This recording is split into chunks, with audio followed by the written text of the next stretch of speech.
तो नमस्कार दोस्तों, स्वागत है आपका अपने YouTube चैनल G2U RJ पर, जिसमें आज हम सबसे पहले आपको मैं बता देता हूं कि आज मैथ के लिए मैं छोटा सा एक कॉन्सेप्ट लेके आया हूं आपके लिए, जो हम पढ़ेंगे संख्या पद्धति के बारे में। देखो, संख्या पद्धति में हमें क्या करना है कि संख्याओं के बारे में आपको पता होना चाहिए। मैं ज्यादा कुछ नहीं बताऊंगा इसमें, लेकिन संख्याओं के बारे में आपको बताऊंगा कि कौन सी संख्या होती है और कौन सी संख्याओं को कैसे कैसे हम मानते हैं। ठीक है, तो देखो मैथ की फर्स्ट टॉपिक लेके आया हूं संख्या पद्धति का। इसके अंदर कौन सी और कितने प्रकार की संख्याएं होंगी और उनके बारे में हम पढ़ेंगे। तो देखो, संख्या स्टार्ट करते हैं। सबसे पहले हम छोटी सी संख्या से स्टार्ट करते थे, मतलब सभी संख्याओं के बारे में थोड़ा जानकारी ले लेते हैं। सबसे पहले नंबर एक पे कौन सी संख्या आती है? प्राकृत संख्या। कौन सी संख्या होगी? प्राकृत संख्या। देखो, ये आप सभी को पता है हाँ कि प्राकृत संख्या कौन सी होती है, लेकिन मेरी आदत है कि मैं शुरुआत छोटी सी करता हूं। ठीक है, तो प्राकृत संख्या सबसे पहले बोलते हैं nn का मतलब क्या है? देखो, सबसे पहले ये होता है नेचुरल नंबर। क्या होगा? Natural number. ठीक है, प्राकृत संख्या अपने को पता होना चाहिए कि प्राकृत संख्या क्या होती है। तो देखो, एक से लेके अनंत तक की सभी संख्याएं होंगी, वो कौन सी संख्या होगी? प्राकृत संख्या। कहां से लेके? 1 2 3 4 5, एक से लेके अनंत तक की सभी संख्याएं कौन सी होंगी? प्राकृत संख्याएं। एक से लेके अनंत तक की सभी संख्याएं कौन सी होंगी? प्राकृत संख्याएं। प्राकृत संख्याओं के बाद में अपने को कौन सी संख्या लेनी है? प्राकृत संख्याओं के बाद में लेनी है पूर्ण संख्याएं। कौन सी संख्याएं? पूर्ण संख्याएं। तो देखो, पूर्ण संख्या को क्या बोलते हैं? WN, मतलब ये होता है होल नंबर। क्या होगा? Whole number. ठीक है, पूर्ण संख्या को किससे लिखेंगे? WN से लिखेंगे। और पूर्ण संख्या क्या होती है? देखो, इसको दो तरीके से कर सकते हैं, या तो 0 से लेकर अनंत तक की सभी संख्याएं कौन सी होती हैं? 0 से लेकर अनंत तक की सभी संख्याएं होंगी पूर्ण संख्याएं। या फिर हम ऐसे कह सकते हैं कि यदि प्राकृत संख्याओं में 0 ऐड कर दिया जाए तो कौन सी संख्या होगी? पूर्ण संख्याएं। और पूर्ण संख्याओं से आगे क्या बनते हैं? पूर्णांक बनते हैं। क्या बनते हैं? पूर्णांक। अब देखो, पूर्णांक होते हैं ना, वो कौन सी संख्या होती है? सबसे पहले हमें पूर्णांक को समझना है कि पूर्णांक कौन सी संख्या होती है। तो -∞ से लेके +∞ तक की जो संख्या होती है वो कौन सी होती है? पूर्णांक। -∞, ठीक है, -∞ से लेके +∞ तक की जो संख्याएं होंगी वो कौन सी होंगी? पूर्ण संख्याएं होंगी। ठीक है, -∞ से लेके +∞, इनफाइनाइट का मतलब है अनंत, मतलब इनका कोई अंत नहीं है, कहीं तक भी जा सकती हैं। और यहां प्लस अनंत में कहीं तक जा सकती हैं। ठीक है, -∞ से लेके प्लस। अब इसकी बात करें तो इसमें देखो, पूर्णांक दो प्रकार के होते हैं। एक तो होता है धनात्मक पूर्णांक, एक तो क्या होगा? धनात्मक पूर्णांक, और दूसरा क्या होगा? ऋणात्मक पूर्णांक। कौन सा होगा? ऋणात्मक पूर्णांक। अब देखो, बात करते हैं कि धनात्मक पूर्णांक कौन सा होता है। तो देखो, जो प्लस वाली संख्याएं होंगी, पूर्ण संख्याओं में प्लस वाली संख्याएं होंगी, वो तो कौन सी होगी? धनात्मक पूर्णांक। और जो नेगेटिव नंबर मतलब माइनस वाली संख्या होंगी वो कौन सी होगी? ऋणात्मक पूर्णांक। अब देखो, 0 से करते हैं। आप ध्यान से देखना कि ये 0 की कौन सी साइड है? 0 के कौन सी साइड है? तो 0 की देखो बाईं साइड होगी ना। कौन सी साइड? बाईं तरफ जो संख्याएं होंगी, 0 से बाईं तरफ चलते हैं तो कौन से पूर्णांक आते हैं? ऋणात्मक पूर्णांक आएंगे। और 0 की दाईं साइड चलेंगे तो कौन से पूर्णांक आएंगे? धनात्मक पूर्णांक आएंगे। दाईं साइड, दाईं तरफ। अब देखो, इससे ना कई बार एग्जाम में क्वेश्चन किस तरीके से पूछा जाता है कि आपको माइनस और प्लस वाले जो पूर्णांक है उसमें कॉन्सेप्ट समझना है कि 0 के बाएं साइड, 0 के बाएं साइड चलेंगे तो ऋणात्मक पूर्णांक आते जाएंगे, और 0 के दाईं साइड चलेंगे तो कौन से पूर्णांक आते जाएंगे? धनात्मक पूर्णांक आते जाएंगे। लेकिन हमें देखना है कि कॉन्सेप्ट किस तरीके से। अब मैं इसमें से संख्या पूछ लूं कि 0 के बाएं साइड 3 नंबर का कौन सा पूर्णांक है? 0 के बाएं साइड 3 नंबर का कौन सा पूर्णांक है? तो 0 1 2 3, तो कौन सा होगा? -3। 0 के दाएं साइड कौन सा पूर्णांक है? मतलब एक नंबर का पूर्णांक पूछ लिया तो कौन सा होगा, एक नंबर मतलब एक होगा। इसमें देखो आपको ये चीज भी ध्यान में रखनी है कि माइनस की संख्या ना बाएं साइड चलते जाते हैं तो क्या होती जाती है, माइनस का जो पूर्णांक है ना बाएं तरफ जाते हैं तो क्या होता जाता है, छोटी संख्या होती जाती है, छोटा पूर्णांक होता जाता है।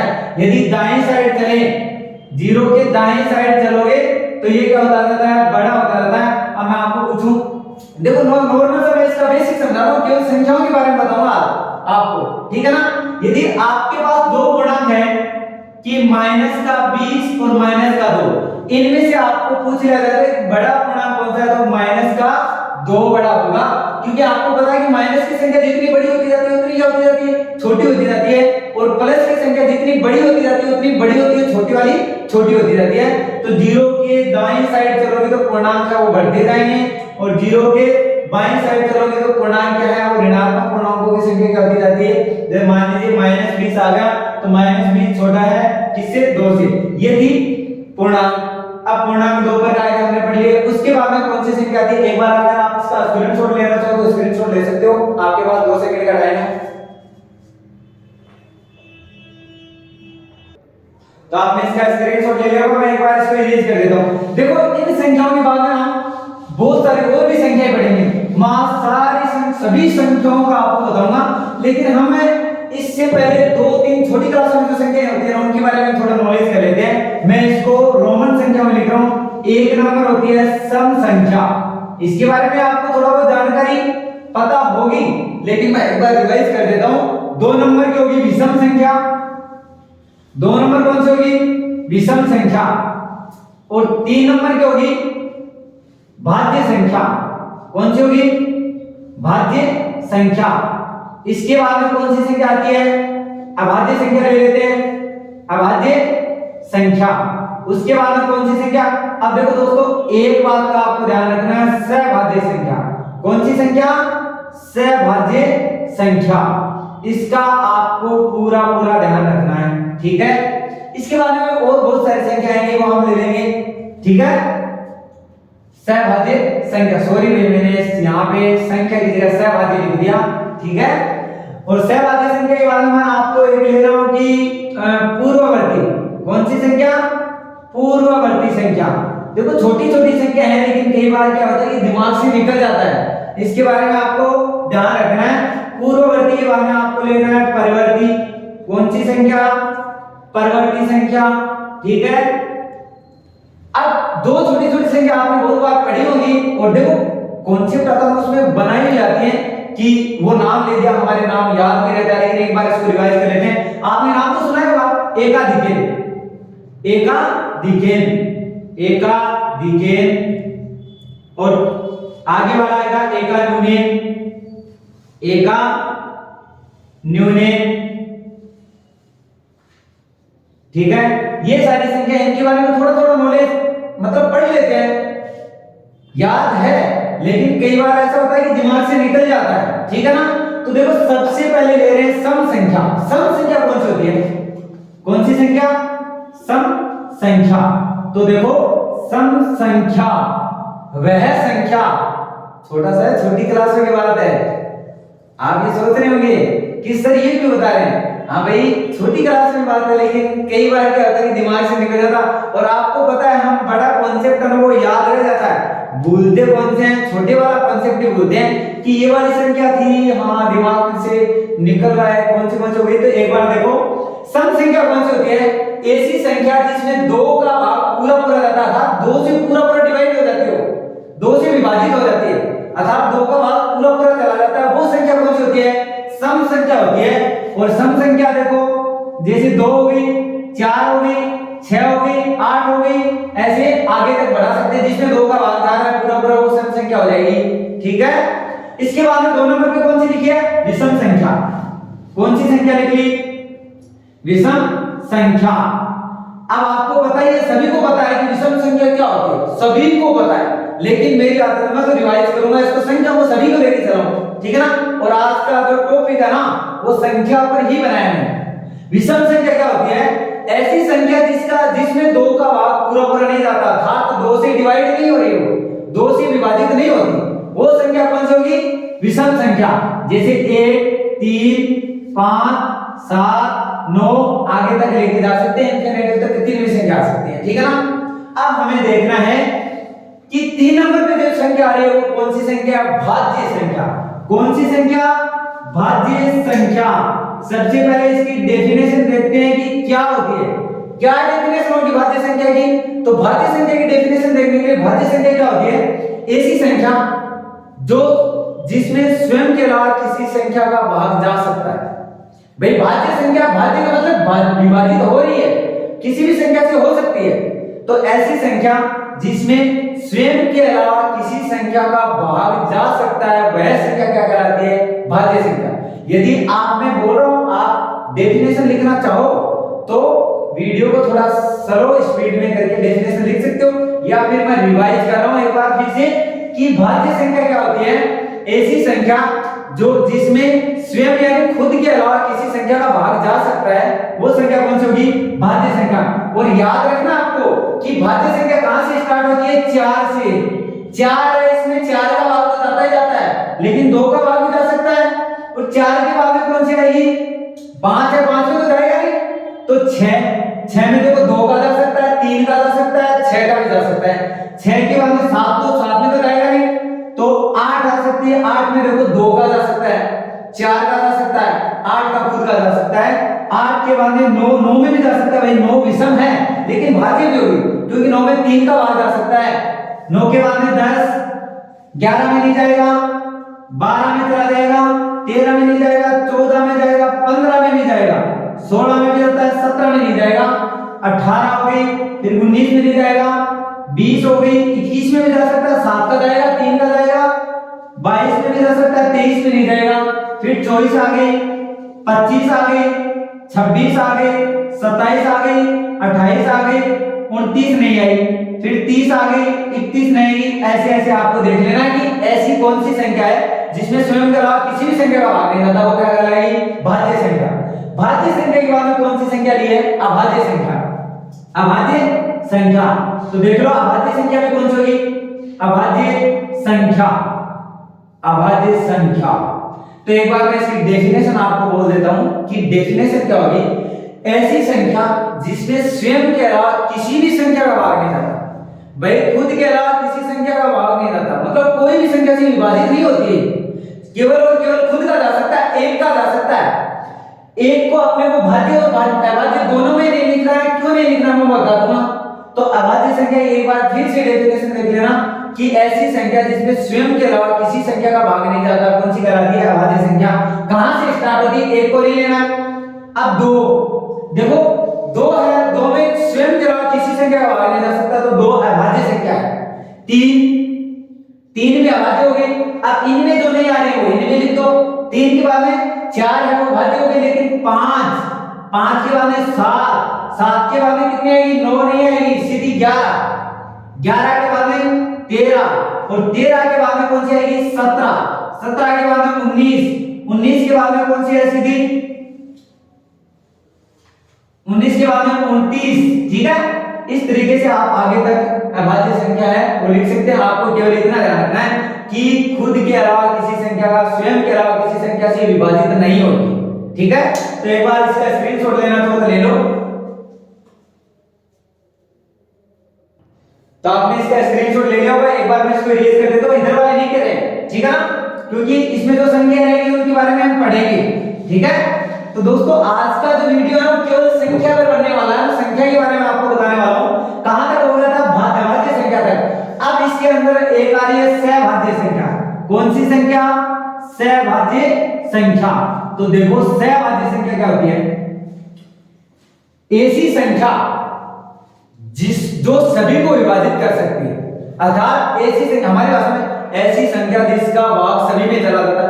अब आप सभी को पता होगा कि ऐसी संख्या कौन सी होती है, भाई एक ही है जिसका किसी में भाग दे सकते हैं, एक से किसी को भी डिवाइड कर सकते हैं। सहभाज्य संख्या कौन सी होगी, एक, जो ओवरऑल संख्या है किसी भी संख्या में भाग दे सकते हो आप। तो एक न तो भाज्य होगा न अभाज्य होगा, कौन सी संख्या होगी, सहभाज्य संख्या। तो आपको इसका ध्यान रखना है, एक भाज्य में भी नहीं आएगा, अभाज्य में भी नहीं आएगा।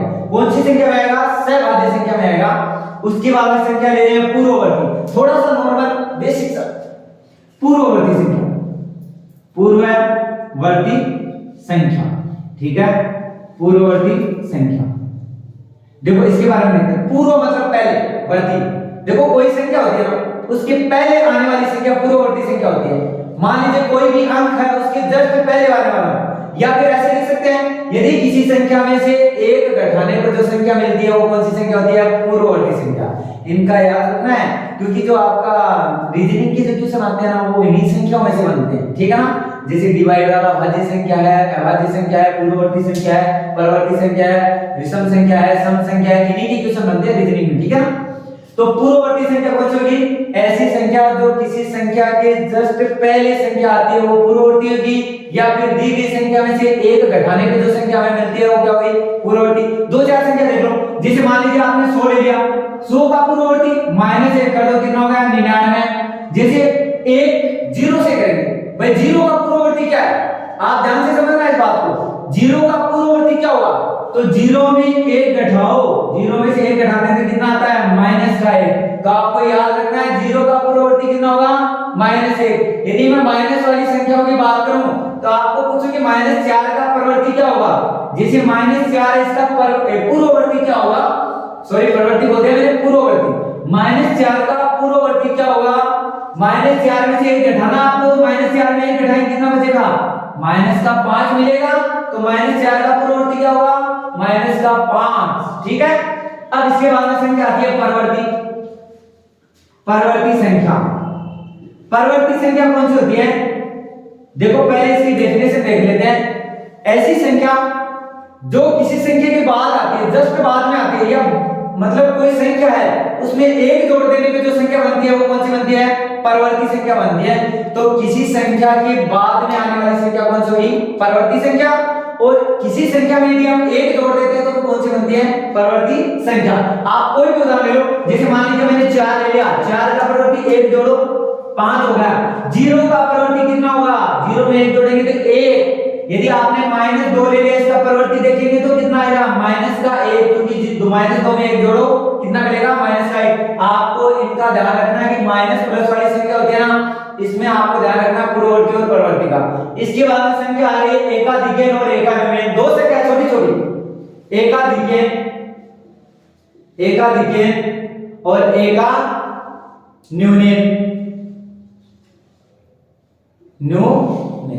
एकाधिकन और एकान्यून। भाई यही संख्या है, नाम बदला गया। एकाधिकन, एक अधिक, एकाधिकन का मतलब क्या है? एक अधिक। जो परवर्ती संख्या होगी ना वही एकाधिकन संख्या होगी। एकान्यून का मतलब एक कम, न्यून कर देना मतलब कम कर देना। जो पूर्ववर्ती संख्या होगी वही क्या होगी? एकान्यून संख्या होगी।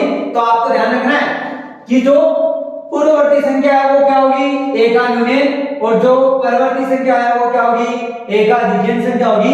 यदि आप इसका लेना चाहो तो स्क्रीनशॉट ले लीजिए, बाकी अब आगे संख्या और पढ़ेंगे, आप जल्दी से स्क्रीनशॉट ले लीजिए इसका। तो आपने स्क्रीनशॉट ले लिया होगा। इन दोनों संख्याओं को मैंने इसलिए नहीं लिखा क्योंकि ये दोनों संख्या ही होती है। एकाधिकन का मतलब सीधा सा है कि एक अधिक, एकान्यून का मतलब एक कम है। तो दोस्तों आज के लिए संख्याओं को मैं इतना ही आपके लिए, आगे जो संख्या बची है जैसे परिमेय संख्या होगी, पूर्ण वर्ग संख्या होगी, पूर्ण घन संख्या होगी, उसका अभाज्य जो अभाज्य गुणनखंड है उनके बारे में हम अगले वीडियो में बात करेंगे। तो आज के लिए इतना ही काफी है। अभी पहले आप इन संख्याओं को तैयार करो, अगर तैयार है तो कोई बात नहीं, आगे वाले वीडियो में परिमेय संख्या है, अपरिमेय संख्या है, परिमेय संख्याओं का योग करने पे, अपरिमेय संख्याओं का योग करने पे, परिमेय संख्या को अपरिमेय संख्या में जोड़ने पे क्या कौन सी संख्या मिलती है। देखो आर्मी के जो क्वेश्चन होते हैं ना और एसएससी जीडी के जो क्वेश्चन आते हैं उनमें ये मैथ का बेसिक है ना, संख्या पद्धति से बहुत सारे क्वेश्चन आते हैं। तो ठीक है, आगे वाले वीडियो मिलेंगे। सबको धन्यवाद, और ऐसी वीडियो, ऐसी अच्छी सी वीडियो आने के लिए हमारे चैनल को सब्सक्राइब करें तथा बेल आइकन को दबाना ना भूलें। धन्यवाद।